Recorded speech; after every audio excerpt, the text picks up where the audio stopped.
Hi, and welcome to Executive Care. We're here at the residence, the featured home that we have for this month's magazine, as well as last month. And as promised in the article, we're here to kind of walk through the landscape. It's just as we walk through, I'm starting at the far right end. There's a driveway below it. There's a field next to it. So this is the far end, and this is the saval, which is the featured plant in plant. Let's talk plants. And then there's also an olive tree there. And so between these two plants, we're kind of doing what we call an end cap, or bookends, as I put it in the article. So I'm wanting to walk with you now, but as you can see, the saval is quite unique. If you look at the front itself, it has this bend in it. I hope you can see that on the camera. It has this angle in it, and it's quite unique. And as you drop it down, you can see it here, that it bends down inside. So it's a really cool plant, and obviously it's trunkless, and that's so cool that you have a trunkless palm. So let's come across this way, and let's look at the house and the landscape all together. And now this is the other. In the article I mentioned, we had two icicle palms, Livingstonias. There's one on this end, and there's one on that end. And in a sense, they end cap either end of the house. So that was purposeful to do that. We're trying to hide the wall. We're trying to, as I mentioned, trying to bring the landscape in the house so that the house is not so tall, so that it doesn't stick out so much. So as we walk through the landscape, you can see that. The icicles right here. This is a really cool crepe myrtle. They're all over our town, but this is called plum passion. Very hard color to find. I haven't seen much of it, but I love its wine color, wine red. The rose here, the orange. And then this here is also very cool. This is a plant that I haven't talked about, but this is the blue Mexican fan palm. It has a very waxy substance that makes it, give it that bluish color. And then as we come to the end of this planter, we have the Mexican grass palm, which we have talked about in Plant Talk.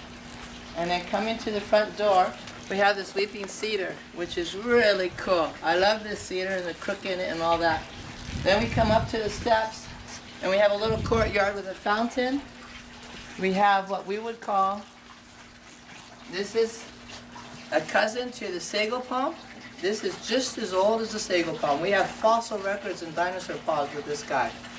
So he's really neat. He's doing very well. And our little fountain in here, and I'll get out of the way. So that's a little environment. This guy is really neat. This is called a butylon. If you look at it, it reminds me of a little Chinese lantern flower. It's quite beautiful. So that's a butylon. And then as we come over here, we're using some horsetails to break up the wall. And then we come into this part of the yard. Now, this is the long side of the landscape, and I made a notation about that in the article. This is quite the long side, and I'm going to step us through it. Here's the other icicle palm, and to your right is the blue Mexican fan. So these are the palms that kind of deal with the front of the house. Then as we come down, and we're walking on the stream bed, which has a nice accent to the landscape. And we just continue down, but you can see the length of this front yard and all the varieties that we put in. Jerusalem sage. This is a really cool plant. It's out of bloom, but you can see a few of the blooms right in here. It's out of bloom, but you can see the pattern of the bloom. They're yellow. Now that all the flower has fallen off, but the way they develop the flowers is quite unique. And then we end with the yard, with the saval and with the olive, fruitless olive, compact fruitless olive. And that's the front yard. But you can see the size of the boulders we've used, the end capping concept that I talked about, both on either end, plus the house as well, in the variety of plants that we have used. One interesting plant is this guy. I'm not going to say a whole lot about him because I want to put him in a Plant Talk feature. But he has the brightest yellow flowers in February and March. It's a Cytisus Lydia. Kind of weird looking, but it fits the theme really well. So From Executive Care, thank you very much for being with us during this filming. I hope it helped. It helped to explain the depth of this landscape. And we'll see you next month. Take care. Bye-bye.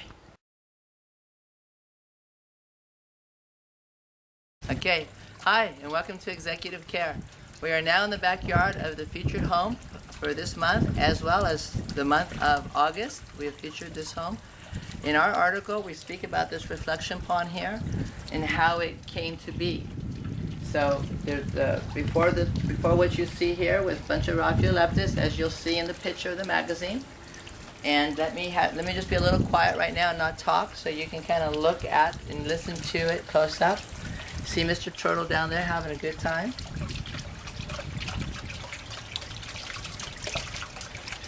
And so, like I shared, this kind of developed a little bit by accident with the clients looking at a picture of several ponds that had this as the base, the cobble, and they really liked the cobble, and so we incorporated the fountains here.